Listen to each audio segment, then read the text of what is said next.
जय Sai Ram everyone, welcome to बंदे हैं हम साई के। आज कई दिनों के बाद बाबा के कुछ बहुत सुंदर अनुभव सुनाने आई हूँ और वो भी एक डिवोटी हैं उनका अनुभव सुनाने वाली हूँ। पास्ट 2 एक्सपीरियंसेस मैंने अपने सुनाए हैं, आप उन्हें सुनिएगा ज़रूर और स्पेशली सेकंड वाला अनुभव सुनिएगा। तब आपको रियलाइज़ होगा कि कभी कभी कुछ चीज़ें बाबा हमसे ही हमारे लिए करवा जाते हैं और हमें मालूम भी नहीं होता।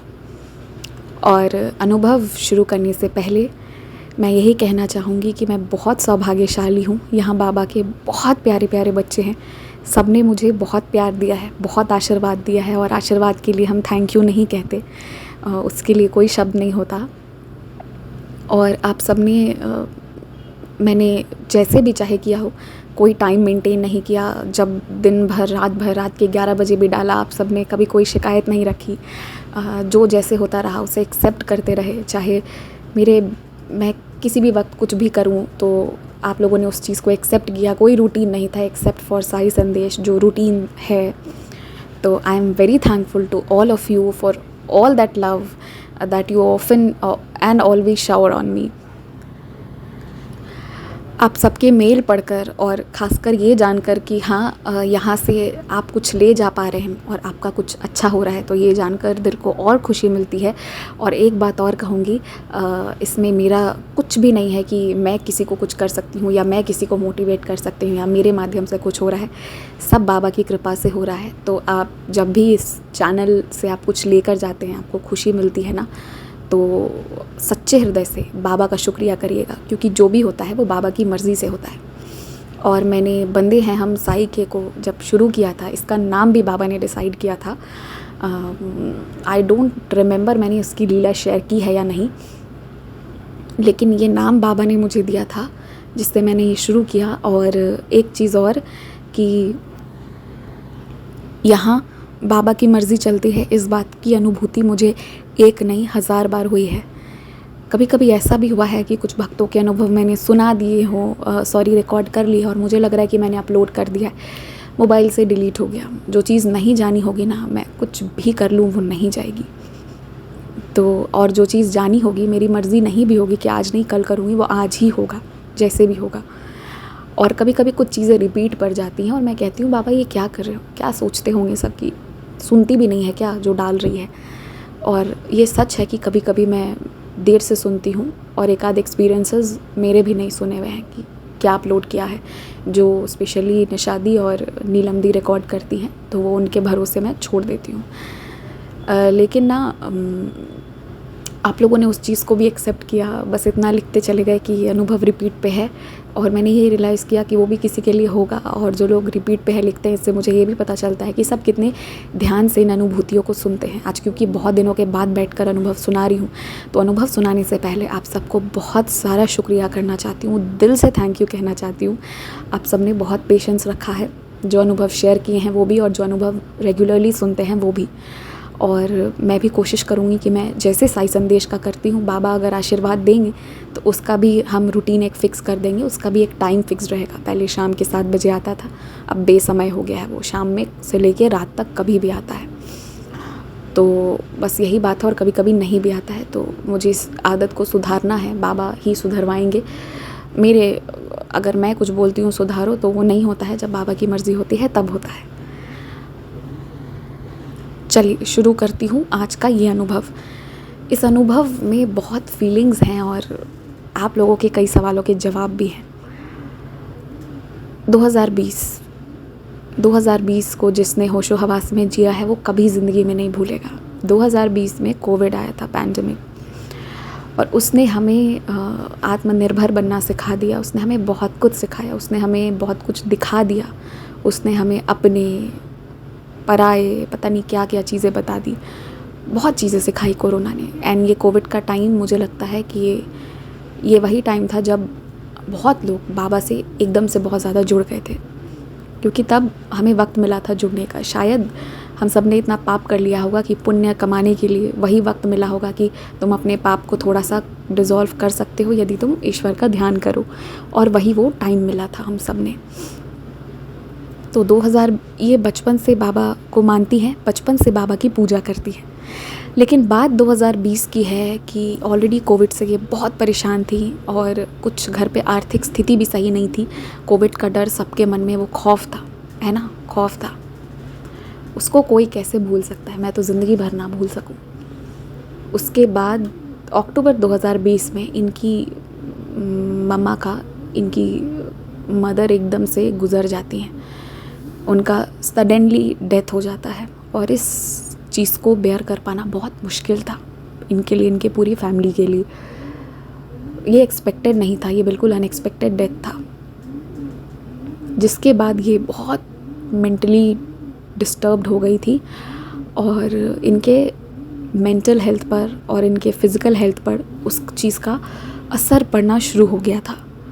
लेकिन उसके बाद भी ना ये अपने फ़ादर के लिए फिर सोचे कि मुझे जीना है और अपने फ़ादर को सपोर्ट करना है, नहीं तो वो कैसे रहेंगे। उनके लिए मुझे जो भी है, जैसा भी है, बट मुझे इस पेन से निकलना होगा। बट उन्होंने ये रियलाइज़ किया कि जैसे ही उनकी माँ का देहांत हुआ, इनके फ़ादर का ना लाइफ पर से इंटरेस्ट ख़त्म हो गया था। वो वॉक करने नहीं जाते, वो बाहर नहीं जाते, किसी चीज़ में कोई इच्छा नहीं थी। एक होता है ना कि हम इंटरेस्ट लेते हैं, वो किसी चीज़ में लाइफ में नहीं, कोई चीज़ में कोई इंटरेस्ट नहीं। अब बस एक ही चीज़ उनका बच गया था, बस थोड़ा बहुत फ़ोन में बातें कर लेते थे। और इन्हें बहुत डर लगता था ये देखकर, इनके फ़ादर का इतना बदलता हुआ ये चीज़ को देखकर, क्योंकि वो ना हर चीज़ से इंटरेस्ट खो दिए थे। तो इन्हें लगा धीरे धीरे सब कुछ ठीक हो जाएगा। और ऐसे ही करते करते 2021 गुज़र जाता है। 2021 के दिसंबर में इनके फ़ादर का भी देहांत हो जाता है। ये सुनकर ना मुझे सच में बहुत बुरा लगा था। मतलब ये इन्हें लग रहा था कि ठीक है, एटलीस्ट एक तो है, माँ और इनके पापा के बीच में एटलीस्ट कोई एक तो है। बट दोनों ही कोई विदिन अ ईयर चले जाते हैं और एकदम से सब कुछ इनके लिए खाली हो जाता है। इनके फ़ादर का जाना बहुत बड़ा शौक था। अक्टूबर में मदर गई थी पिछले साल और उसके अगले साल दिसंबर में। 1-2 महीना एक्स्ट्रा, 1 साल से ज़्यादा लगा होगा, इससे ज़्यादा नहीं। और आप समझ सकते हैं इसके बाद क्या होता है। तो फिर इसके बाद इनके मन में और डर आ गया, इनका हेल्थ बहुत डिटेरियोरेट करने लगा। इनके हस्बैंड बहुत अच्छे हैं, तो सर ने इनका बहुत सपोर्ट किया, अपने ऑफिस से छुट्टी लेकर भी इनके साथ रहे। लेकिन आप ये जानते हैं कि लाख पेन हो, लाख चीज़ें हों, life has to move on. ज़िंदगी नहीं रुकती है और हम चाहे रो भी रहे होते हैं, पेन में भी रहते हैं, फिर भी हमें भूख लगती है तो हम खाना तो खाते हैं ना। तो वही बात है, ज़िंदगी को तो चलाना था। तो फिर इनके जो है वो हस्बैंड जब ऑफिस जाना शुरू कर दिया और ये बिल्कुल अकेली हो गई। अब इनके लिए बहुत चैलेंजिंग टाइम था। अब ये कैसे अपने मन में चल रहे उस पेन को बाहर निकालें, कैसे क्या हो। डॉक्टर के पास जाने का डर अलग हो गया था।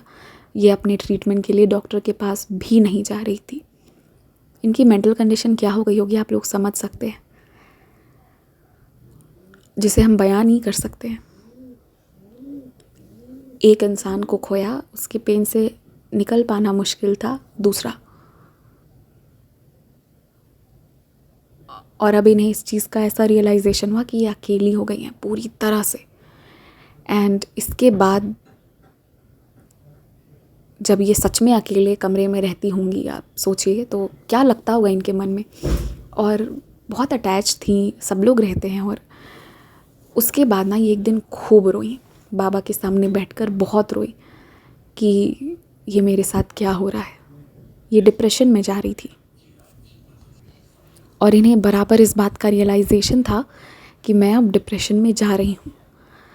और मैं हमेशा ये चीज़ अब नहीं कहती हूँ, पहले कहती थी कि छोटी छोटी बातों में ना डिप्रेशन मत कहा कीजिए। क्योंकि आज जो ये बता रही हूँ मैं बता रही हूँ, पर आप सोचिए इनका पेन कितना भयंकर रहा होगा, वो पेन जिसके कारण ये रियल में डिप्रेशन में चली गई थी। तो हमें इसीलिए ना छोटी छोटी चीज़ों में डिप्रेशन नहीं कहना चाहिए, क्योंकि इससे निकलना बहुत बहुत मुश्किल होता है और इनके लिए बहुत ज़्यादा हो गया था।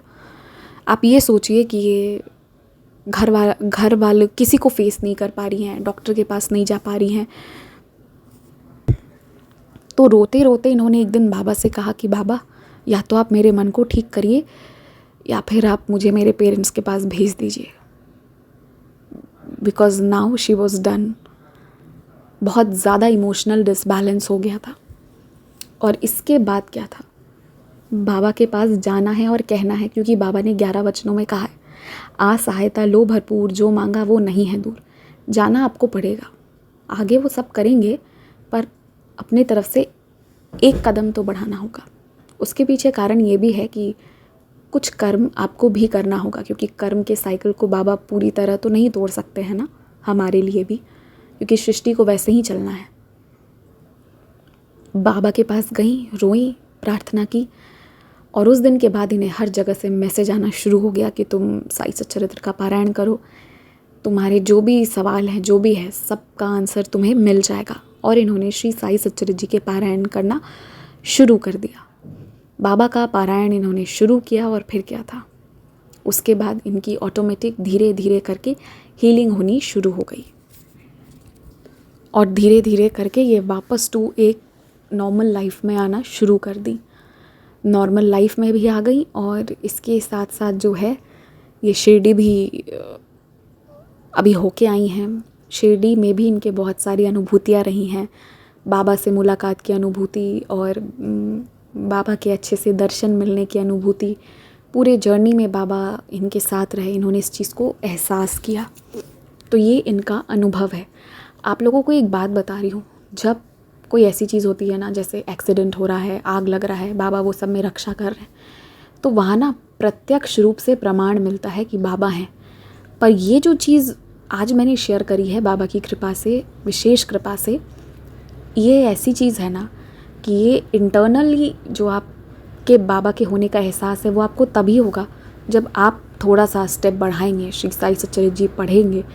और हमेशा ऐसा नहीं है कि आपको कुछ मांगना है सिर्फ इसलिए पढ़िए, कभी कभी सिर्फ बाबा के लिए पढ़िए, बस out of devotion, out of love पढ़िए, तो आपको निश्चित ही बहुत फ़ायदा मिलेगा और बहुत कृपा आपको मिलेगी। और एक बात याद रखना है, हम सबको याद रखना है कि बाबा से हमारा रिश्ता है ना, वो बाबा कभी टूटने ही नहीं देंगे। तो पहले तो ये कोशिश करना ही नहीं है कि हम बाबा से पीछे हट रहे हैं या अलग हट रहे हैं। और आप किसी चीज़ से नहीं निकल पा रहे हैं तो बाबा से जाके हेल्प मांगिए। कल जो मैंने अनुभव अपना सुनाया था, तो मुझे ये नहीं पता था कि हम बाबा से हेल्प मांग सकते हैं कि बाबा आप मेरी हेल्प करिए।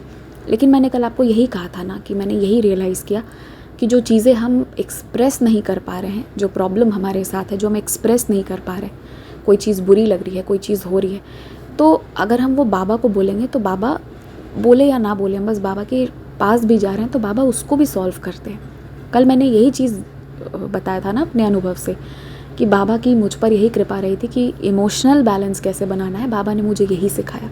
और देखिए आज यही अनुभव दोबारा दोहरा रही हूँ कि एक इमोशनल लेवल पे कैसे बैलेंस बनाना है, यही बाबा ने कृपा की। और पता है इससे बड़ी कृपा कुछ और हो ही नहीं सकती है, क्योंकि ना ऐसे भी लोग हैं मेरे ही आसपास, ऐसे लोग हैं, क्योंकि मुझे नोटिस करने की आदत है, मैं ध्यान से थोड़ा देखती हूँ, बिहेवियर वॉच करती हूँ और हर चीज़ में बाबा को खोजने की कोशिश करती हूँ, बाबा की लीला को खोजने की कोशिश करती हूँ। तो बाबा ने ही यही दिखाया कि अगर तुम इमोशनली स्टेबल नहीं हो ना, तो तुम्हारे पास सब कुछ होके भी कुछ नहीं रहता है। जैसे कि आप ये मान लीजिए, यहाँ एक लेडी हैं, वो डिप्रेशन में रहती हैं बुरी तरह से, बहुत बुरी तरह से।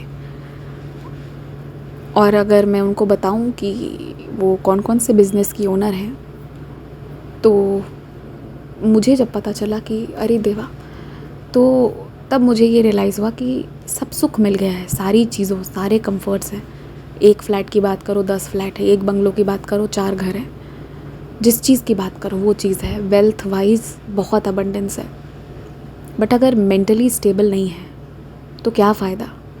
बहुत लोगों को डिप्रेशन इसलिए भी हो जाता है क्योंकि सब कुछ मिल जाता है, जितना सोचा नहीं उससे ज़्यादा मिल जाता है। तो ना उसके लिए एक चीज़ बहुत ज़रूरी है, ऐसा भी प्रॉब्लम हो सकता है किसी के साथ हो, जो मुझे सुन रहे हैं उसमें भी हो सकता है कोई ऐसे हो जिनके पास सब कुछ है और फिर भी अंदर से कोई खुशी नहीं है, अंदर से चाहत नहीं है जीने की। तो मैं वैसे लोगों को ये कहना चाहती हूँ ना कि आप अपना कोई एम बनाइए, अपना कोई ड्रीम बनाइए और उसके लिए कुछ करना शुरू करिए। और वो एम, वो ड्रीम को सिर्फ अपने दम पे हासिल करने की कोशिश करिए, अपने बिजनेस के या अपने एसेट के दम पे या फिर उसके दम पे नहीं। आप ज़ीरो से स्टार्ट करिए, खुद से, एज एन इंडिविजुअल, और वहाँ से वहाँ तक पहुँचिए। ये करना ज़रूरी है, इंगेज रहना ज़रूरी है। और इंटरेस्ट नहीं आता है तो बाबा से भी बोलिए और ज़बरदस्ती भी कुछ जगहों पर जाकर बैठना शुरू करिए, देखना शुरू करिए क्या है क्या नहीं। वरना मैंने ऐसे केसेस बहुत बार देखे हैं कि सब कुछ है और इसके कारण डिप्रेशन हो गया है, इसके कारण दुख हो गया है, बिकॉज़ सब कुछ बहुत ज़्यादा है। एक वो लोग होते हैं जो हर चीज़ के लिए मेहनत कर रहे हैं, नहीं है, और एक वो है जिनको सब मिल जाता है। तो जिनके पास नहीं है उनके लिए तो चलिए थोड़ा आसान है कि बोल देते हैं, पूछ लेते हैं कि क्या करें जो हो जाए। पर जिनके पास सब कुछ है और फिर उसके बाद दुख है, क्योंकि ना आपके पास सब कुछ है पर आप अपने ड्रीम को नहीं जी रहे हो, या आपने अपने ड्रीम को या आपने अपने एम को फाइंड आउट नहीं किया है, या आप अपने लाइफ को एक मशीन बना लिए हैं, वही रूटीन फॉलो कर रहे हैं, इसलिए भी ये प्रॉब्लम हो सकती है। और एक बात बोल रही हूँ, चाहे आप मेन सिटीज़, मेन टाउन्स कितना भी घूम लिए हो, ये धरती इतनी बड़ी है, इतनी बड़ी है कि यहाँ पर डिस्कवर करने के लिए बहुत चीज़ें हैं। तो आप वो भी करिए, बट अपने लाइफ में इंटरेस्ट लेकर आइए, ये बात मैं सबसे कहूँगी। और हर कोई कोशिश करिए कि आप थोड़ा बिज़ी हैं किसी चीज़ में, किसी ना किसी वे में बिज़ी रहिए, बहुत ज़रूरी है। और बाबा से जुड़े रहिए। मैंने वो 10 मिनट वाला वीडियो बनाया है 3-4-5 दिन पहले वाला, प्रे डेली फॉर 10 मिनट्स, तो वो चीज़ को करते रहिएगा, ऑलवेज़ करते रहिएगा।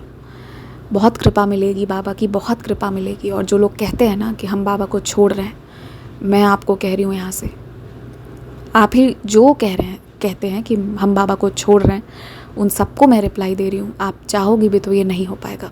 बाबा ने आपको पकड़ लिया है। अगर आप यहाँ तक आए हो और इस अनुभूति को यहाँ तक सुन रहे हो ना, बाबा को नहीं छोड़ पाओगे, हो ही नहीं पाएगा। बाबा आप पर इतनी कृपा करेंगे, इतनी आशीर्वाद देने वाले हैं ना कि जो भी आपके ग्रजेस हैं ना, सब सॉल्व हो जाएंगे। बस इतना ही करिएगा, ओम साई राम कहते रहिएगा।